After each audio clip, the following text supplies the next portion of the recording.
Hello, everyone.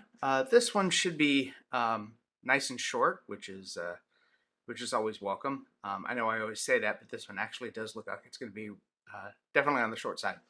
So I wanted to talk today about the social construction of social problems, and specifically looking at what we call the social problems process, which kind of fits into um, the processes of social construction, the generation of consensus, and things of that nature. So, as I said, social problems are constructed through a process. And I want to be really, really clear before we dive into this. A social problem is not the same thing as a troubling condition. So, without going too far into detail, social problems have what we call an objective reality, and they also have a subjective nature. The objective reality of a social problem is the material ways in which it creates an impact, things that can be measured, things that can be assessed in terms of their harm or their consequence. The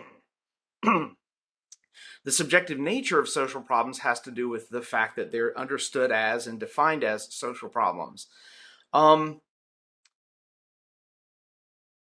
It's not, I suspect, too much of a surprise to hear that things can be problematic, but do not end up being defined as social problems. So, for example, suburbanization creates significant measurable harm in lots of different aspects of society. But I think that if you were to sort of poll, a couple thousand randomly surveyed Americans, the majority would not define suburbanization as a social problem. On the other hand, there are things that are not at all problems that get treated as social problems. Halloween sadism is one of the more famous examples, right? The whole idea of like poisoned Halloween candy or razor blades in apples.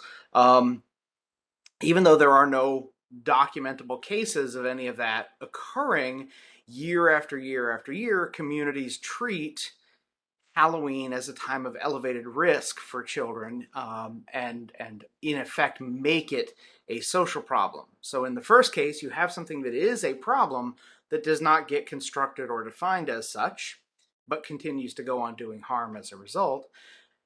In the second case, you have a situation that's not actually producing any measurable or consequential harm, but consumes resources and attention and creates fear and concern. Right, so it's really important to understand that sort of dual nature of social problems. So a troubling condition, whether real or not, comes to be understood as a social problem through a process. And this process is described by a lot of different sociologists. Maybe one of the most famous is a guy named Joel Best, a symbolic interactionist who's worked quite extensively on this. He was one of the earliest people sort of pointing out the process through which concerns and troubling conditions ultimately manifest in the particular form, in this case, a social problem that they take. So the social problem process is the process through which a troubling condition comes to be understood as a social problem. The process includes claims making, it includes media coverage, public reaction, policy making, and then a broad set of things that we identify as social problems work. And again, you're not going to need to know too much about that. Just again, being broadly familiar with the process. But if you're interested in a very good topic to sort of explore and study, I think that looking at the work that Joel Best has done on social problems, as well as what social psychology has to say about social problems broadly, is certainly very interesting. All right, so a claim. Let's start there because that's where these things begin. A claim is an argument. Specifically, it's an argument that a troubling condition needs to be addressed, that it needs to be understood as and treated as a social problem. And by the way, the process of transforming that claim or advancing that claim into that space in which it's going to be studied and understood and made sense of as a social problem, that's called claims making. So individuals or groups make claims that a particular social condition or a trend is a serious problem, and it's something we should be concerned about, and it's something that we should intervene in. That is what is meant by claims making.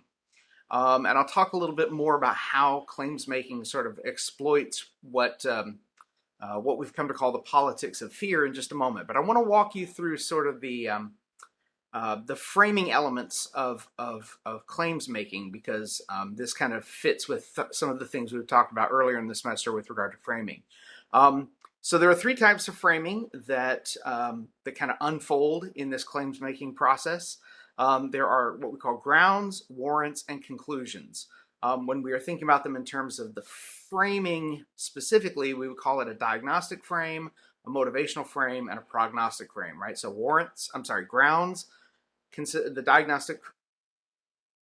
diagnostic frame is also called the grounds. The motivational frame is also called the warrants. The prognostic frame is also called the conclusions. So that's how those things align up. And the diagnostic frame is a frame in which information about the troubling condition is presented in a way that is going to be more likely, of course, to lead people to see something as a social problem. The motivational frame is going to consist of information being put forward by claims makers justifying why something needs to be done. And then the prognostic frame, of course, is going to be advanced by claims makers, consisting of information, specifically in this case, recommendations about what we should do. Really effective social problems framing often builds around or encourages the use of a politics of fear, which I mentioned just a moment ago. And this is a kind of politics in which decision makers promote and use audience beliefs and assumptions about things like danger or risk or fear in order to achieve certain goals. So you guys are probably old enough that you're cognizant of some of the rhetoric in political campaigns at the national level in the last couple of election cycles. And so when candidate Trump and then later on President Trump would talk about, for example, migration, right, on the southern border of the United States, he would talk about these kind of caravans and conjuring up images of large numbers of immigrants kind of coming up through South and Central America to the U.S. southern border with the idea that they're going to, kind of invade the country, right? That's a gross mischaracterization of what the immigration process looks like, and of course of immigrants themselves. But it worked to stoke the concerns and the fears of people in the American electorate. Not all of them, but a large enough number that his campaign was successful. And in 2018, there were a number of Republicans who ran on a similar sort of set of fears. And people responded to that. People were afraid of a thing that was not really a problem in this case, but ended up getting treated as one,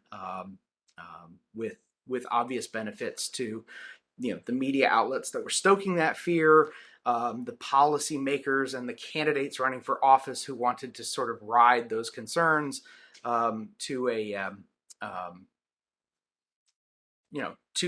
election, to ratings, to all of the things that they were after. So again, like I said, this one was going to be short. I think that's pretty much all I needed to say about the social construction process when it comes to social problems. Again, if you have any questions, let me know. Reach out via email or jump into the discussion boards. And until then, take care.